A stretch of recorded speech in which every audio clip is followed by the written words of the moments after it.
अभी जो गीत हुआ उसमें संघ के वर्तमान में हमने जो समाज परिवर्तन के विषय सारे राष्ट्र के सम्मुख रखते हुए इसको आचरण में लाने के लिए एक प्रयत्न इस शताब्दी वर्ष में जो कर रहे हैं उसको कवि ने अपने भावना और उचित शब्दों से व्यक्त किए हैं।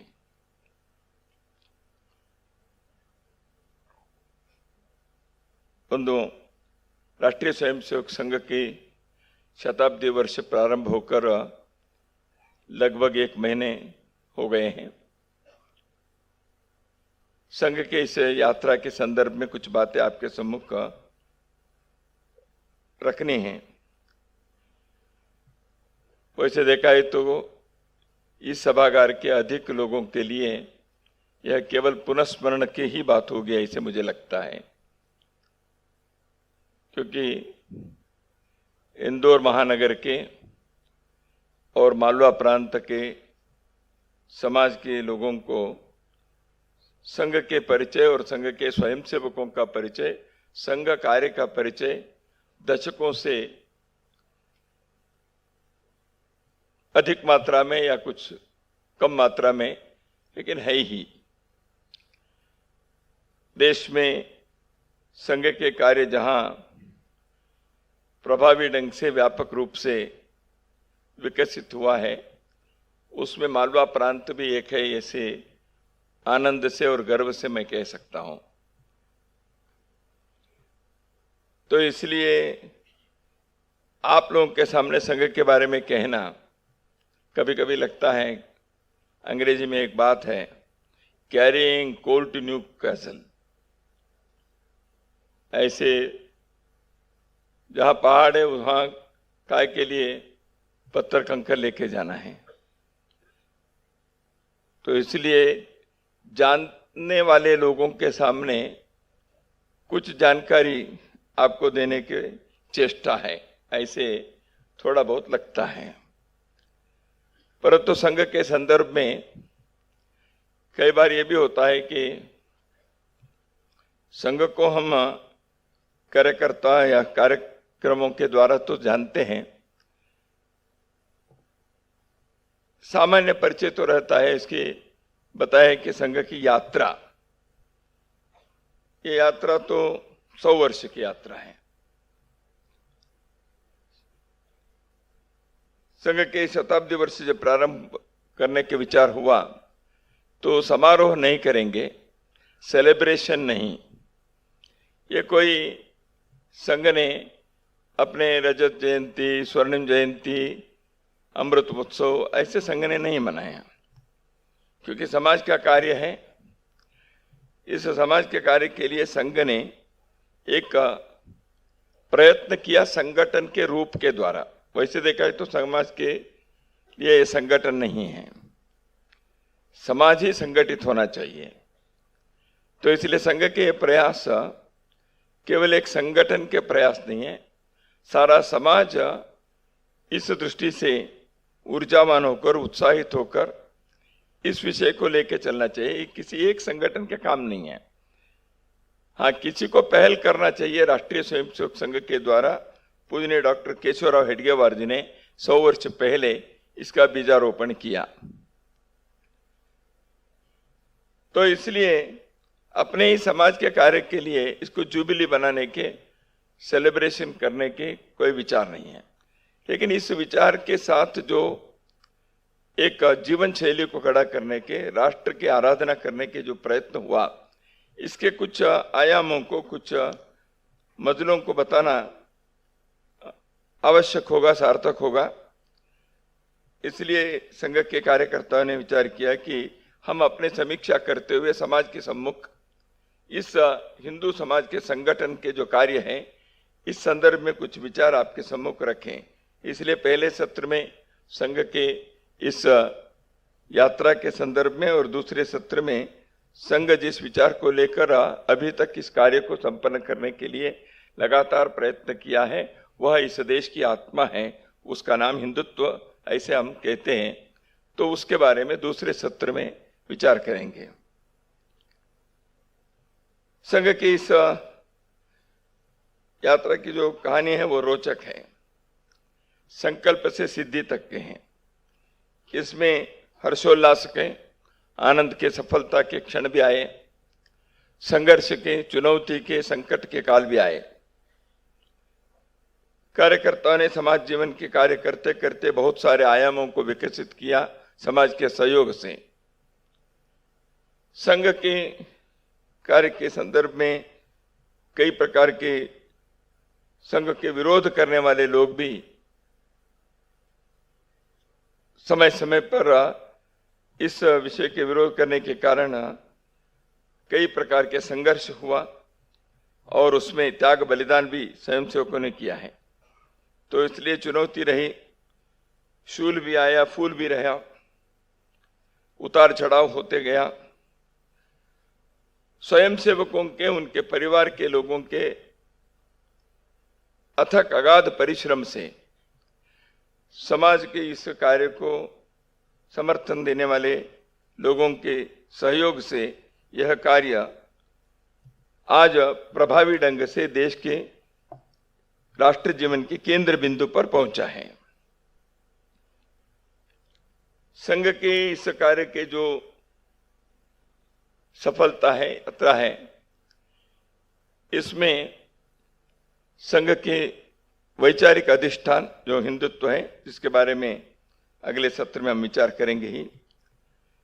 संघ को प्रारंभ के काल में जो नेतृत्व मिला, पूजनीय डॉक्टर हेडगेवार जी के, परम पूजनीय गुरु जी गोलवालकर जी के, जिन्होंने इस कार्य के सूत्रकार, भाष्यकार बने और उनके स्वयं के जीवन और उनके व्यक्तित्व, नेतृत्व, कर्तृत्व, इस कारण से संघ को एक पहचान मिली, एक छवि मिली। उस कारण से कार्य आगे बढ़ता गया। उनकी प्रेरणा से देश भर में संघ के स्वयंसेवकों ने अपने जीवन में संघ कार्य के लिए सब कुछ समर्पित करने के लिए तैयार हुए। वो एक ऐसे अनोखा नेतृत्व। तीसरी बात है संघ की जो कार्य पद्धति है। संघ की कार्य पद्धति व्यक्ति को जोड़ने का काम है। व्यक्ति व्यक्ति को जोड़ना और व्यक्ति को समाज से जोड़ना। तो यह कार्य संघ के शाखा के द्वारा लगातार चलता रहा है। तो एक सामान्य सरल पद्धति है। इसमें लोग अपने समाज के लिए जीवन के कुछ समय निकालकर एकत्रित आना, संगठित स्वरूप दिखना, और इस कारण से जो राष्ट्रभक्ति के, समाज प्रेम की जो भावना जगती है, ऊर्जा उठती है, उसको समाजोपयोगी कार्य में प्रवाहित करना, ऐसे एक संघ के शाखा का कार्य पद्धति है। तो संघ में हम कहते हैं घर घर से संपर्क, डोर टू डोर कांटेक्ट, हृदय हृदय से मिलना, हार्ट टू हार्ट, और जन जन को जोड़ना, मैन टू मैन। तो ऐसे व्यक्ति को जोड़ने का यानी हृदयों को जोड़ने का, और घर घर को जोड़ने का यानी समाज के एक संगठन को जाल खड़ा करने का, यह कार्य संघ ने किया है। और इस सबसे कार्यकर्ताओं का निर्माण हुआ, वह समाज जीवन में जो अपने समाज की जो एक संस्कार की पद्धति है, हजारों वर्षों से इस देश में, इस भूमि पर सत्य के लिए, प्रामाणिकता के लिए, चरित्र के लिए, शील के लिए, सेवा और संवेदना के लिए श्रेष्ठ स्थान हमारे पूर्वजों ने दिया है। व्यक्ति का कोई भी हो,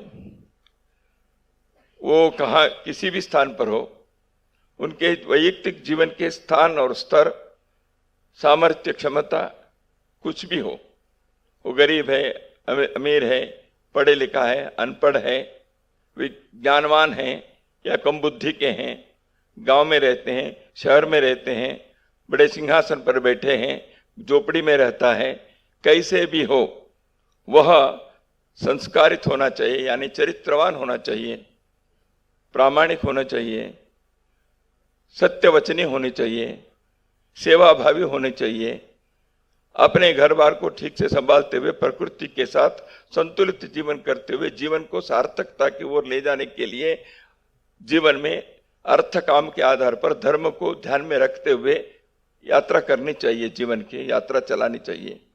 ये हिंदुस्तान के इस भूमि पर हजारों वर्षों से लोगों ने कहा है, ऐसे जीवन जिया है। इसलिए हमारे जो आदर्श समाज के हैं वो सब उस प्रकार के आदर्श हैं।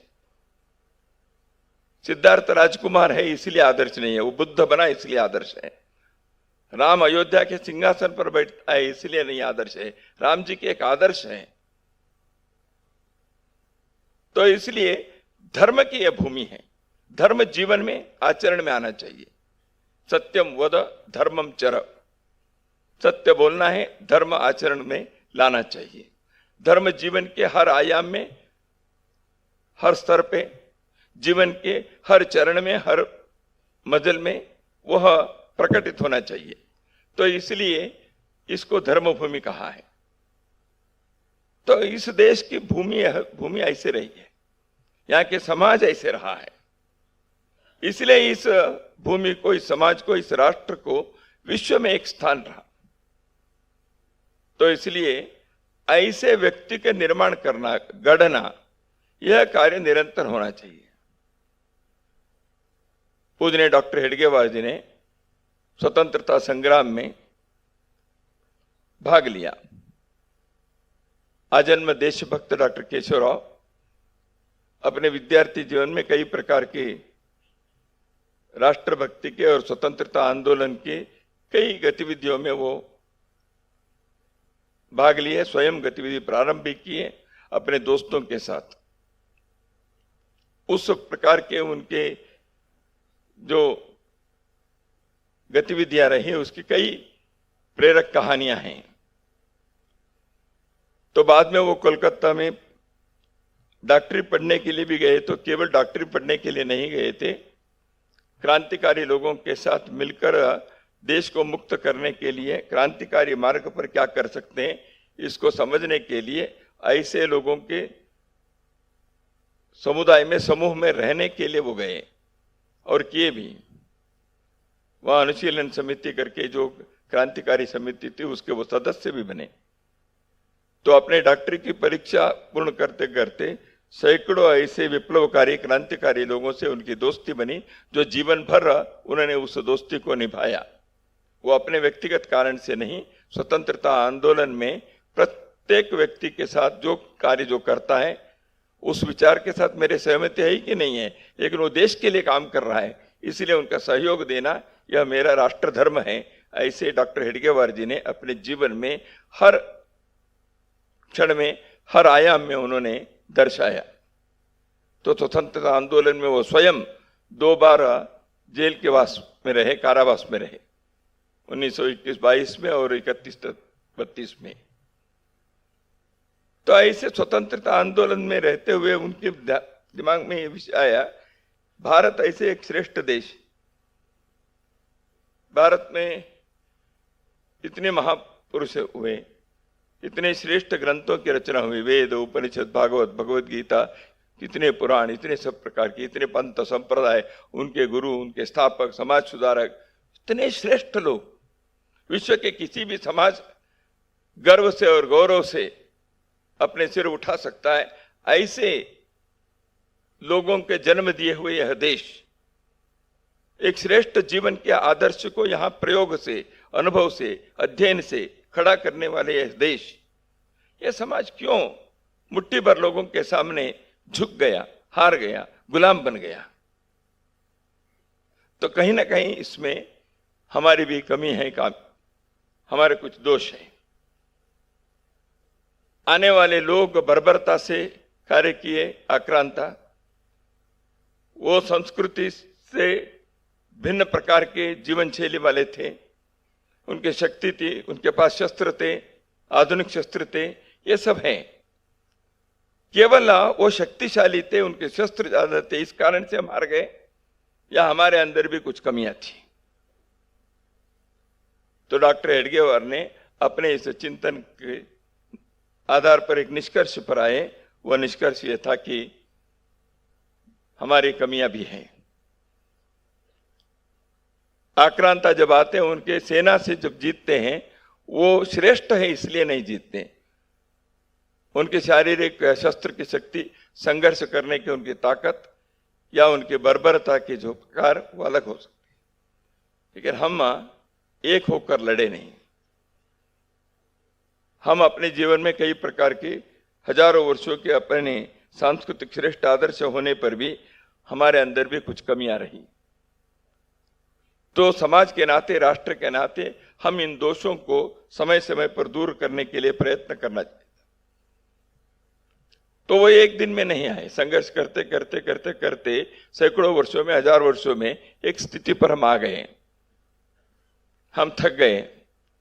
हमारे राष्ट्र, हमारे समाज किसी न किसी प्रकार के धर्म को पकड़ कर रखने के लिए कई प्रकार के आचरणों को हमने स्वीकार किया, जो मनुष्य समाज के लिए श्रेष्ठ है नहीं है, ये नहीं सोचा। धर्म को पकड़ कर रखना चाहिए, इसलिए जो जिसको जैसे लगा वो किया।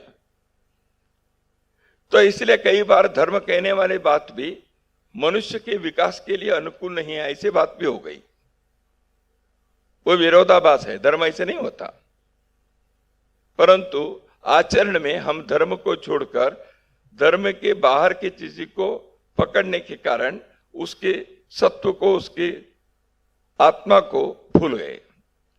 इसलिए व्यक्ति आत्माभिमान शून्य हो गया। भारत भी एक श्रेष्ठ देश था, ये नहीं हुआ। मैं एक छोटा सी तुलना करता हूं। भारत में जब तक मुगलों के आक्रमण और यहां राज चला, भारत के सर्वसामान्य लोगों को वो सभ्यता से, संस्कृति से वो ऊपर के श्रेष्ठ है, हमसे बेटर है, ऐसे नहीं लगता था। ठीक है, उनकी ताकत ज्यादा है शारीरिक दृष्टि से, इसलिए हम हार सकते हैं। लेकिन संस्कृति के दृष्टि से, जीवन के स्तर के दृष्टि से वो हमसे ऊपर है, ऐसे यहाँ के लोगों को नहीं लगता था। लेकिन यूरोपियन आक्रमण में अंग्रेज, फ्रेंच यहां जब राज किए, उनके सामने धीरे धीरे हमारे सुशिक्षित लोग भी अपने आत्मा को खोए। हम कम हैं, वो ज्यादा सभ्य लोग हैं, बेटर सिविलाइजेशन है। हम कहीं ना कहीं हम थोड़ा सा दकियानुसी हैं। यह एक अपने अंदर आत्महीनता धीरे धीरे प्रवेश करके घर कर गए। तो इसलिए अपने को अपने ही आचरण में, अपने ही कई विषयों के संदर्भ में कई बार थोड़ा संकोच हुआ। हाँ, जो गलती है उसको सुधारना चाहिए समाज में। लेकिन हम यूरोपियन, अंग्रेज और फ्रेंच के सामने एक इस दृष्टि से, मानसिक दृष्टि से गुलाम हो गए।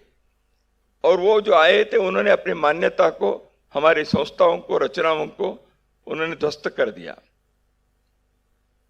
पहले मुगल के आक्रमण में अपने यहाँ के मठ मंदिरों को उन्होंने ध्वस्त किया होगा, नष्ट किया होगा, तोड़ दिए होंगे।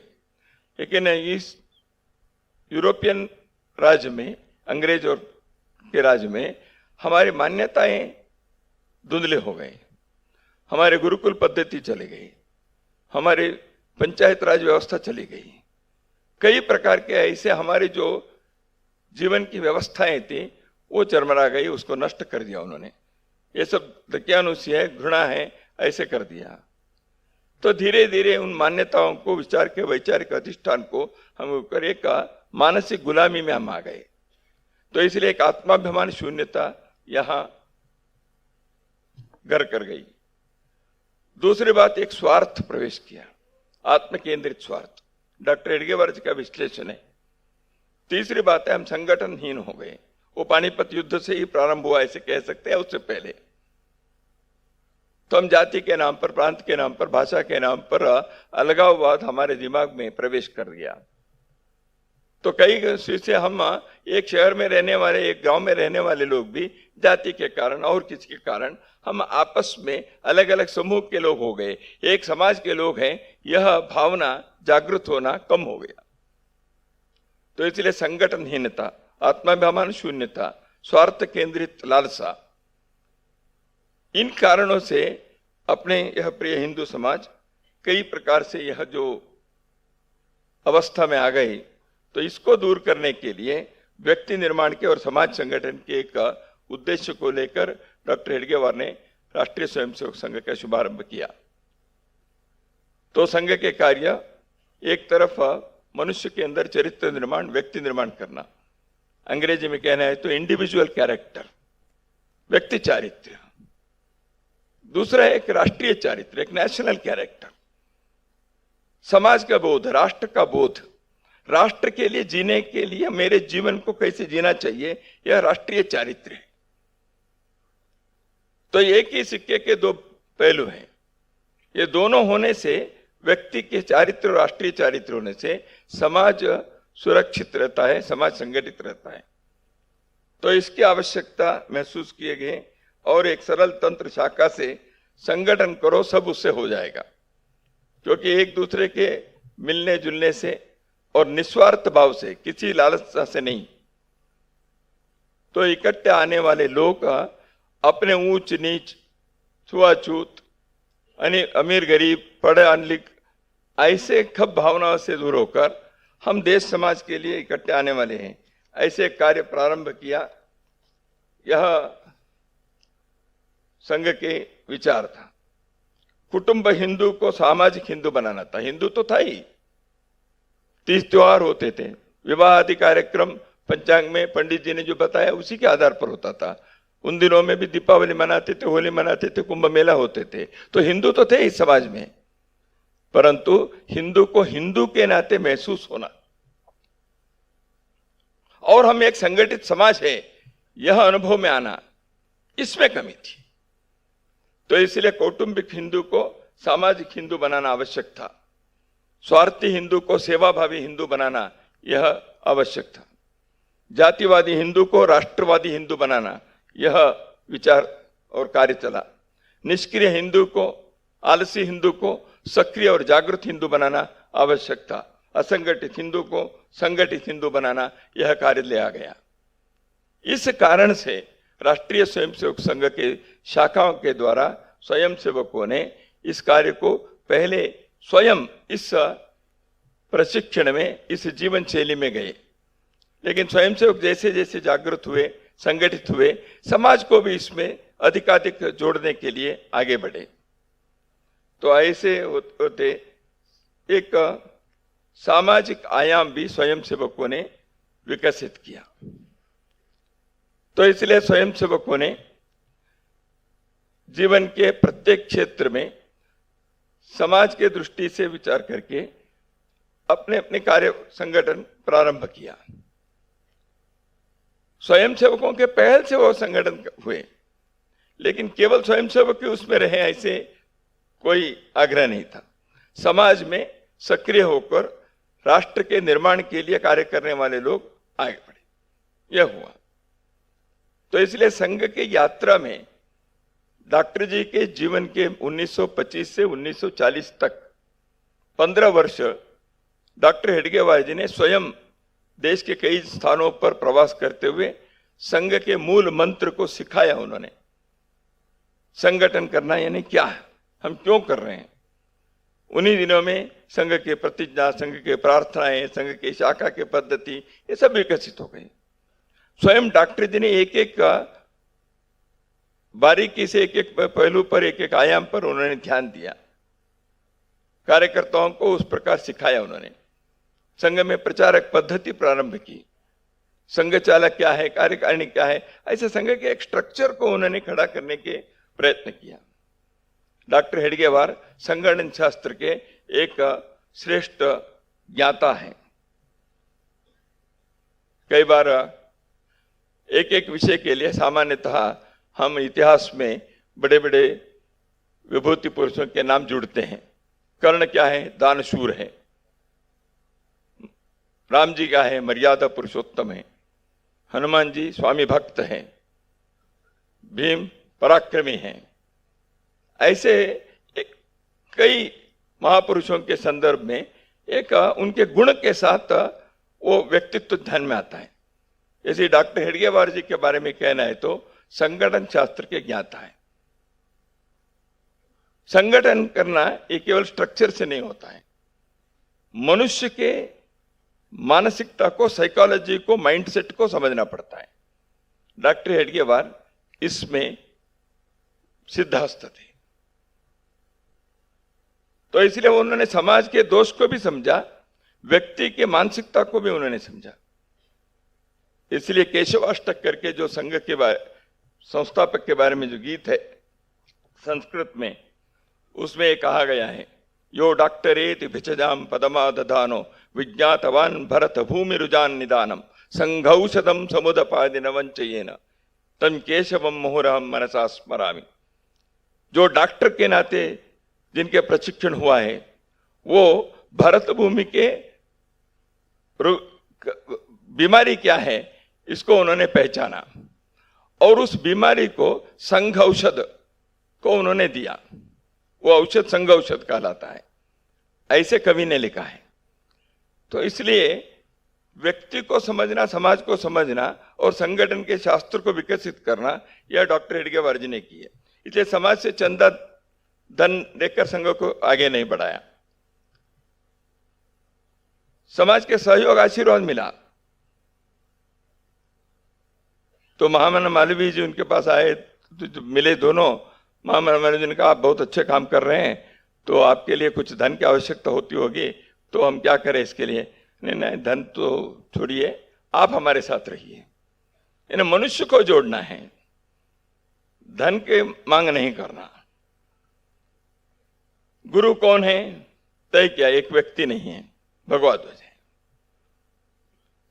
तो एक एक बात उन्होंने बहुत बारीकी से विचार करके किया उन्होंने। और ये सब करने के बाद भी डॉक्टर हेडगेवार जी ने कहा कि मैं कोई नया काम नहीं कर रहा हूं, ये प्राचीन काल से हमारे देश में समाज के संगठन के कार्य कोई ना कोई करते आया है, उसी कार्य को मैं आगे बढ़ा रहा हूं। ये केवल नम्रता की बात नहीं थी, ये वास्तविकता की बात भी है। समाज के संगठन के कार्य हर युग में अलग अलग ढंग से हुआ है, इस युग में इस प्रकार से हो रहा है। तो ऐसे यह कार्य जैसे आरंभ हुआ, जैसे मैंने कहा 1940 तक एक पड़ाव हो गया। 1940 में पूजनीय डॉक्टर जी के देहावसान के पश्चात उन्होंने ही चयन किए हुए गुरुजी गोलवालकर जी सरसंघ चालक जी के नाते 33 वर्ष हिंदुस्तान के कोने कोने में उन्होंने प्रवास किया। इंदौर में भी कई बार आए हैं।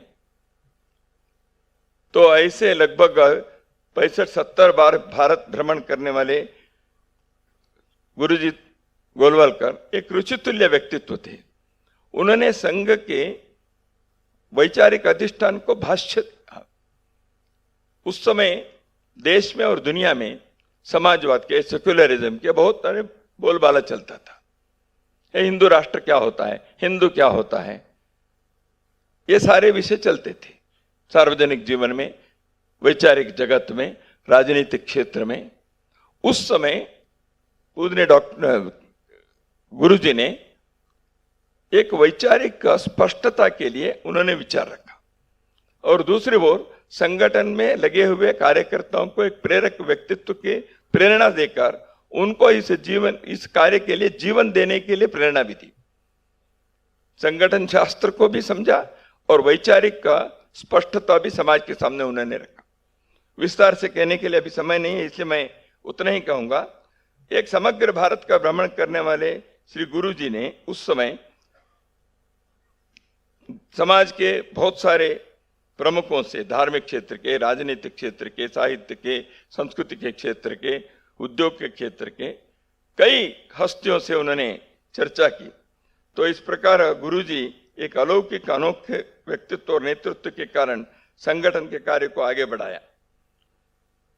मैं नहीं तू ही कहने वाले राष्ट्राय स्वाहा इदम राष्ट्राय न ममा, इस मंत्र को स्वयंसेवक और समाज को देने वाले गुरुजी अपने कार्य की समाप्ति में बाला साहेब देवव्रत जी को कार्य किया 1973 में।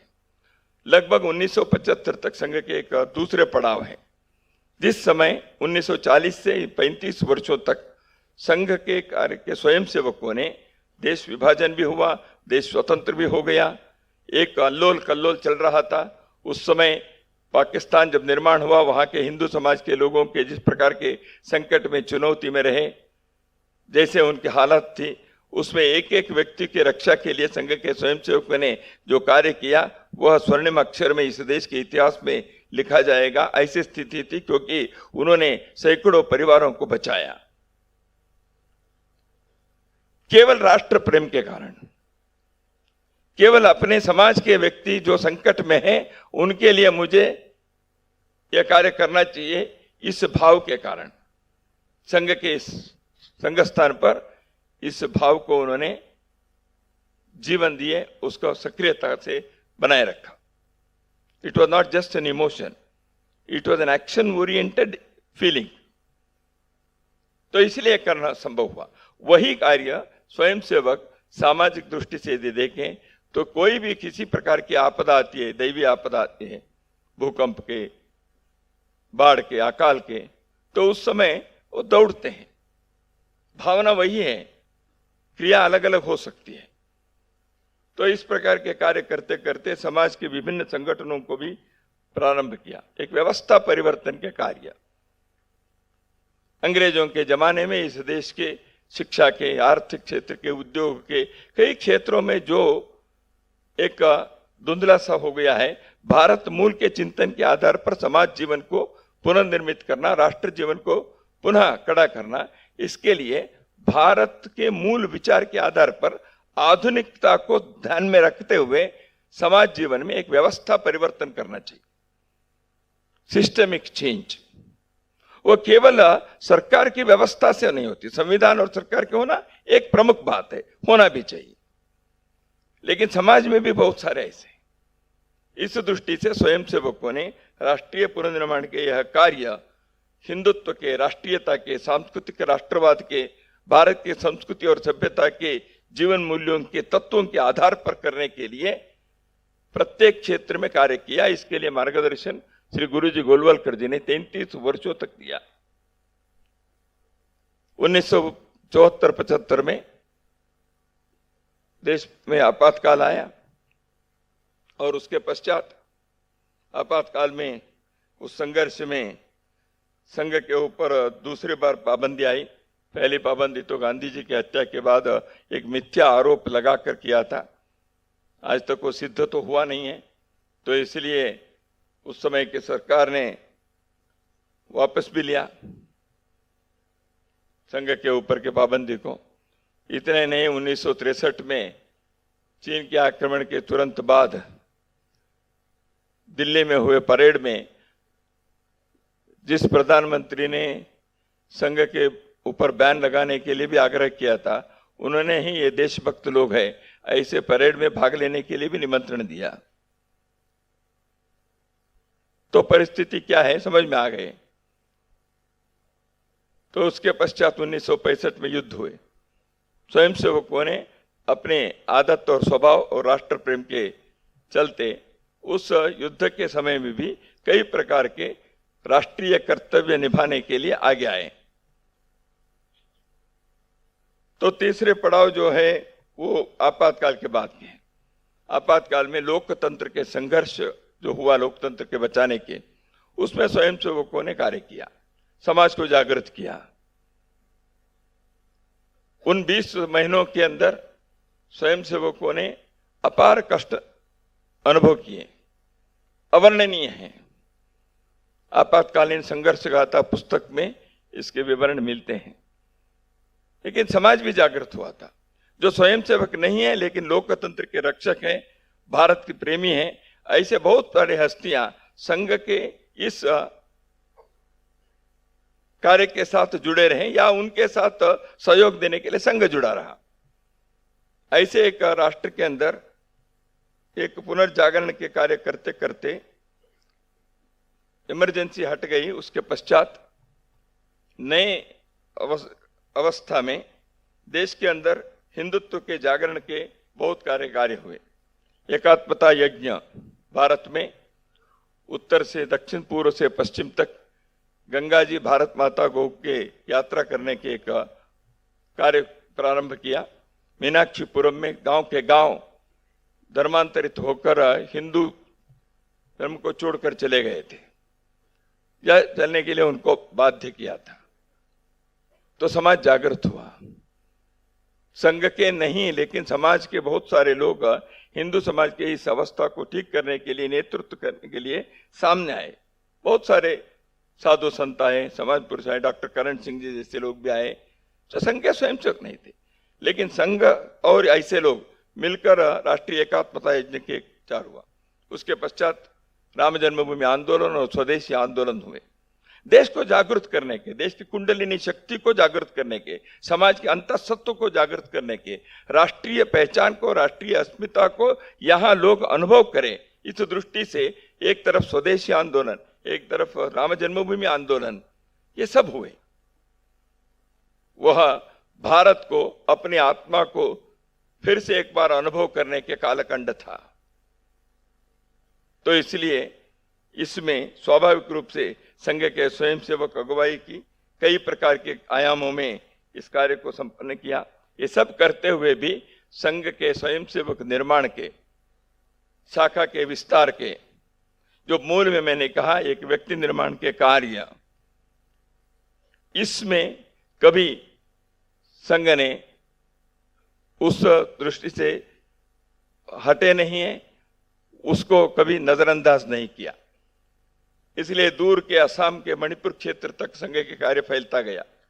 दक्षिण के छोर में कन्याकुमारी तक तमिलनाडु में भी कार्य फैला। उत्तर की सीमा में लद्दाख में भी संघ की शाखा प्रारंभ हुई, आज भी चल रहा है। अभी परसों विजयदशमी के कार्यक्रम में, गणवेश में कार्यक्रम, कश्मीर के वैली में 50 साल के पश्चात आज गणवेश में कार्यक्रम हो पाया। तो ऐसे राष्ट्रीय स्वयंसेवक संघ के संगठनात्मक विस्तार के साथ साथ समाज जीवन के कई आयामों को जागृत करने का पहल किया।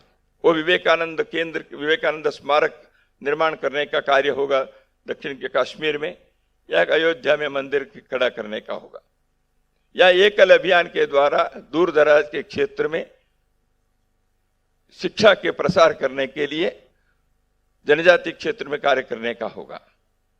ऐसे 1 लाख से अधिक सेवा कार्य छोटे बड़े करते हुए समाज के आराधना करने के, समाज की सेवा करने के कार्य स्वयंसेवकों ने समाज के सहयोग से किया। ये सारे कार्य में कहीं राष्ट्रीय स्वयंसेवक संघ का बोर्ड हम नहीं लगाते, क्योंकि ये सब कार्य स्थानीय न्यास से होते हैं। वो स्थानीय न्यास सब रजिस्टर्ड है, उसमें केवल स्वयंसेवक नहीं है। जो स्वयंसेवक के कार्य को सहयोग करने के लिए समाज के सज्जन लोग हैं, वो भी उसमें जुड़ते हैं।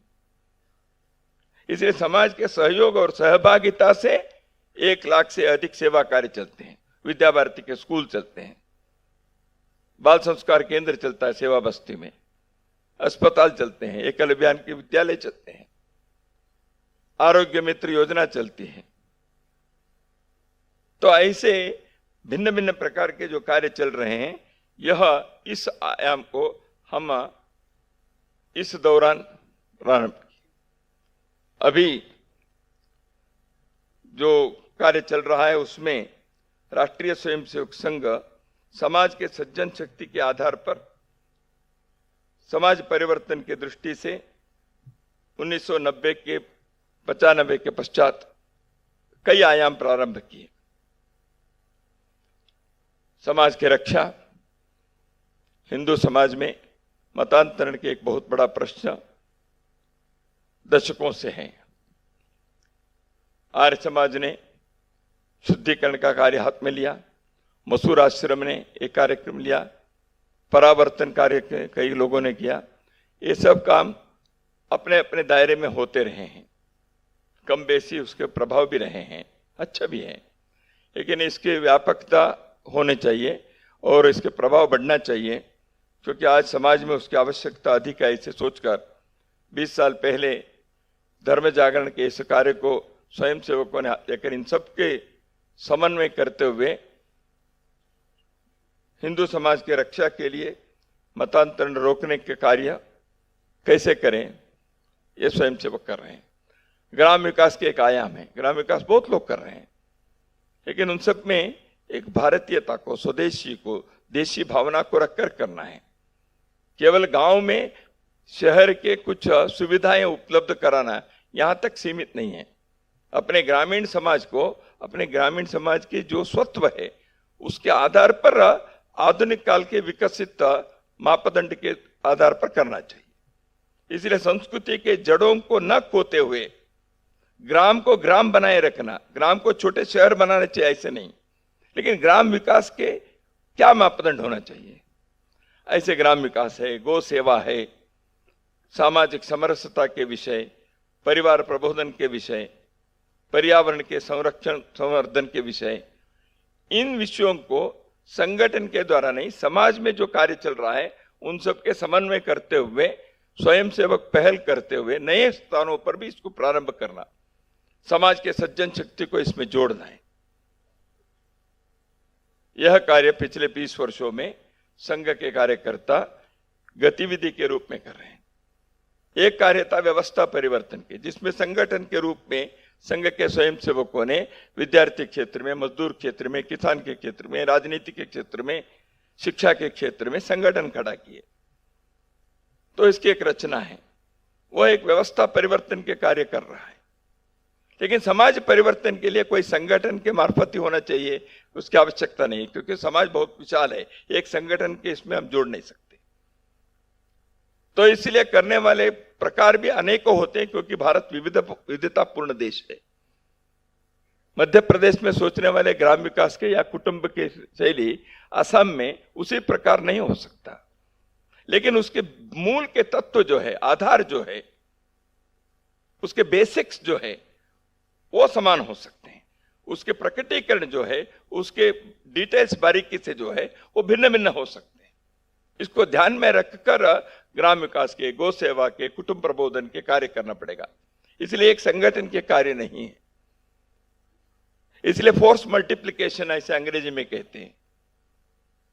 तो इस दृष्टि से समाज के गतिविधि के द्वारा सामाजिक परिवर्तन की एक बहुत बड़ा मुहिम चलाने, ये किसी के खिलाफ नहीं, प्रचार के लिए नहीं, या कुछ बिल्डिंग खड़ा कर देना ऐसे नहीं, समाज को अपने अंतःसत्व से, अपने पुरुषार्थ से जागृत होकर आज नवयुग में हमारी व्यवस्थाएं कैसे होना चाहिए समाज में, इन सारे आयामों में जीवन को विकसित करना है।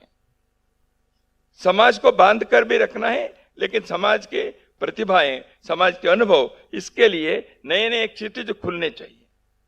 इस दृष्टि से भी संघ के स्वयंसेवक समाज के सज्जन शक्ति, समाज के प्रतिभाएं, समाज के अनुभवी लोग, समाज के ज्ञान विज्ञान में जो साधना किए हैं ऐसे लोग, इन लोगों को, वो स्वयंसेवक भले ही नहीं है, वो सब संघ के शाखा पर आकर खड़े होंगे ऐसे हम अपेक्षा भी नहीं करेंगे, लेकिन समाज के लिए काम करने वाले प्रत्येक व्यक्ति, संस्था, इन सब को जोड़ने का, समन्वय करने का, उन सबके मिलकर एक सामूहिक शक्ति भारत के इस राष्ट्र को आधुनिक काल में नवनिर्माण के मार्ग पर ले जाने के लिए प्रयत्न करना, यह संघ के स्वयंसेवकों ने सज्जन शक्ति जागरण करते हुए समाज परिवर्तन के इस कार्य में आगे बढ़ने के लिए गतिविधियों के प्रारंभ किए। इसमें और भी आयाम जुड़ सकते हैं। तो इसलिए एक नागपुर में प्रारंभ हुए संघ के शाखा धीरे धीरे इन 100 वर्षों में समाज के अंदर हम हिंदू हैं, गर्व से कहो हम हिंदू हैं, हिंदू संगठित हो सकता है, निस्वार्थ भाव से संगठित होकर अपने समाज के, भारत के अतीत के बारे में अभिमान रखकर, स्वाभिमान से राष्ट्र निर्माण के लिए समाज अपना योगदान दे सकता है।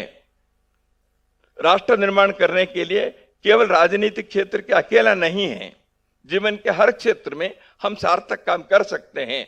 ऐसे हजारों लाखों लोग जब इस देश के अंदर खड़ा होंगे तो स्वाभाविक रूप से भारत विश्व मित्र, विश्व गुरु बन सकता है। इस आत्मविश्वास को जागृत करने का कार्य राष्ट्रीय स्वयंसेवक संघ ने किया। इसलिए वहां एक कन्याकुमारी में विवेकानंद के शिला स्मारक एक प्रेरणा केंद्र है। वो केवल विवेकानंद के प्रति भक्ति के नहीं, विवेकानंद भारत भक्ति के प्रेरणा प्रतीक है। अयोध्या में एक मंदिर केवल एक मंदिर नहीं, पूजा पाठ करने के लिए भारत की अस्मिता के जागृति है, भारत के स्वाभिमान के जागरण है। हम समाज के लोग हम अपने अपमान को आज नहीं तो कल 500 वर्षों के पश्चात भी इस अपमान को हम निराकरण करते हुए राष्ट्र के नाते खड़े हो सकते हैं। इसका एक संकेत है, एक द्योतक है। तो इसलिए भारत को जागृत करना है। भारत के नौजवान आज विश्व के अंदर ज्ञान विज्ञान के क्षेत्र में, भाषा साहित्य के क्षेत्र में, क्रीड़ा के क्षेत्र में आगे बढ़ रहे हैं, बढ़ सकते हैं। लेकिन प्रत्येक ऐसे क्षेत्र में कार्य करने वाले लोगों को हम भारत से जुड़े हैं। इसरो के वैज्ञानिक जब चंद्रयान के सफल परीक्षण करते हैं, वो भारत माता की जय, वंदे भारत मातरम ये बोलते हैं। भारत की भक्ति है, वो केवल साइंस एंड टेक्नोलॉजी का अचीवमेंट नहीं है। हजारों वर्षों से सोया हुआ राष्ट्र की आत्मा जब जागृत होती है, उसके भिन्न भिन्न प्रकार से अभिव्यक्ति होती है, वो होना चाहिए। यही राष्ट्रीय स्वयंसेवक संघ का जीवन व्रत है, समाज के इस पुरुषार्थ को जागृत करना। लेकिन यह पुरुषार्थ वैसे कि जागृत होकर कई बार सो भी गया है। शिवाजी महाराज के काल में जागृत हुआ, स्वतंत्रता आंदोलन में थोड़ा जागृत हुआ, लेकिन मनुष्य को इस रास्ते पर निरंतर ले जाने के लिए नित्य के साधना चाहिए।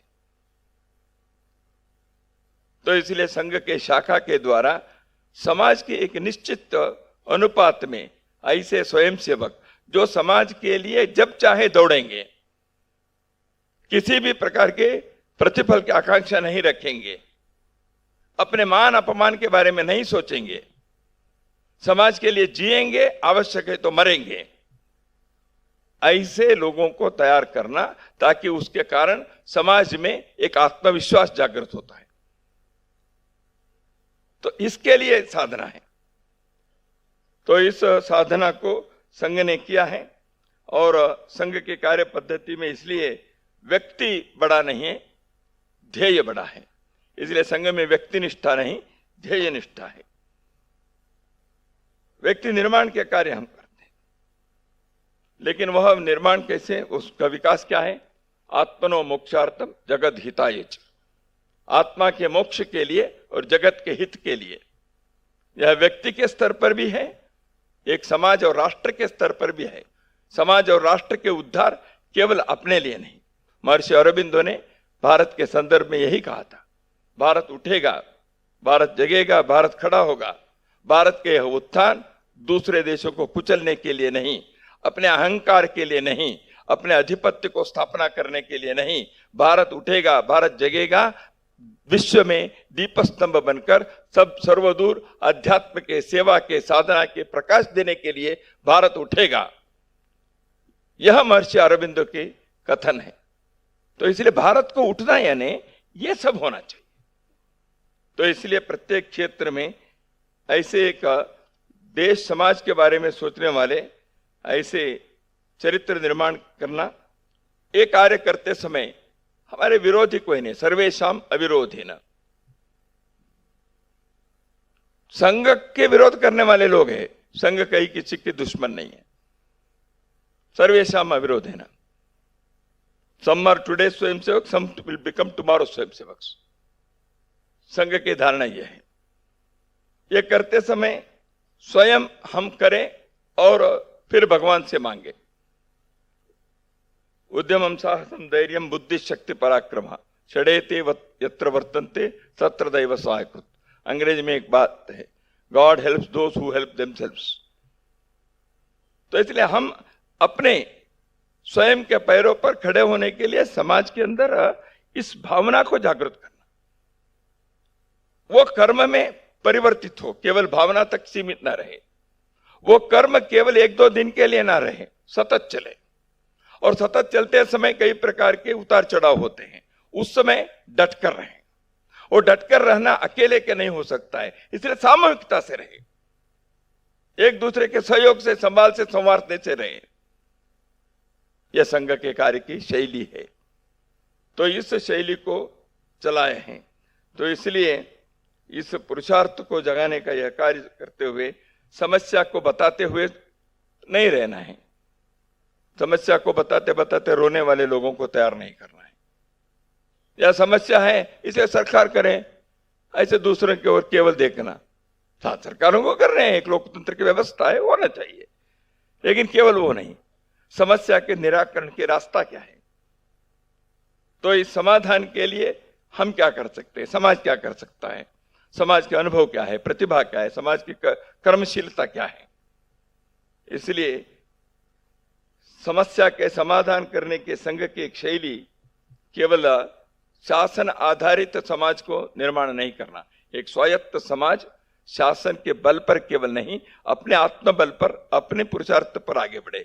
सरकार के सामने भी इसके उदाहरण देखेंगे तो ऐसे सरकार स्वयं इस विषय के लिए आगे बढ़ते हैं, वो भी हम देख ही रहे हैं। तो इसलिए संघ के यह कार्य एक राष्ट्रीय अभियान है। संघ एक संगठन है, क्योंकि उस पर कार्यकारिणी है, रचना है, उसके एक संविधान है। लेकिन संघ केवल संगठन नहीं है, संघ समाज का संगठन है, समाज में संगठन नहीं है। समाज को संगठित करने का कार्य, इसलिए मैंने कहा स्वयंसेवक नहीं है तो भी गतिविधियों में आ रहे हैं। समाज में जो अच्छे कार्य करते हैं वो सब मिलकर हम कैसे करें, उसके लिए अलग अलग रचनाएं बनाएं।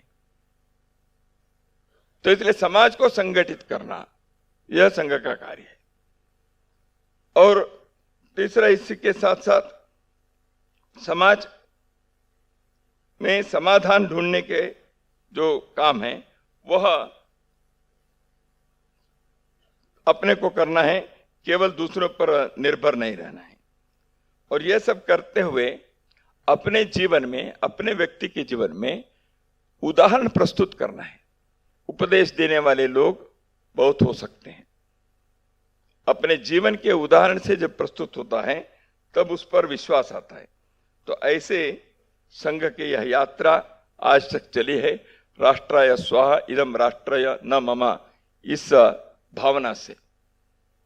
तो इसलिए संघ के इस यात्रा में संघर्ष हुए, बलिदान हुए, वो हुए, ये होता ही है। समाज निर्माण में हजारों वर्षों के भारत के इस यात्रा में लाखों लोगों ने अपने जीवन को आहुति दी है। इसलिए कुछ स्वयंसेवकों ने भी ऐसे कष्ट अनुभव की आहुति दी है, तो वो इस राष्ट्र जीवन में बहुत उसके बड़े बात नहीं, होना होता ही है, होना भी चाहिए, उसकी तैयारी रहनी चाहिए। तो ऐसे संघ ने तेरा वैभव अमर रहे हम दिन चार न रहे, ऐसे सोचने वाले, करने वाले लोगों को तैयार करने का यह कार्य करते हुए यहाँ तक आया है।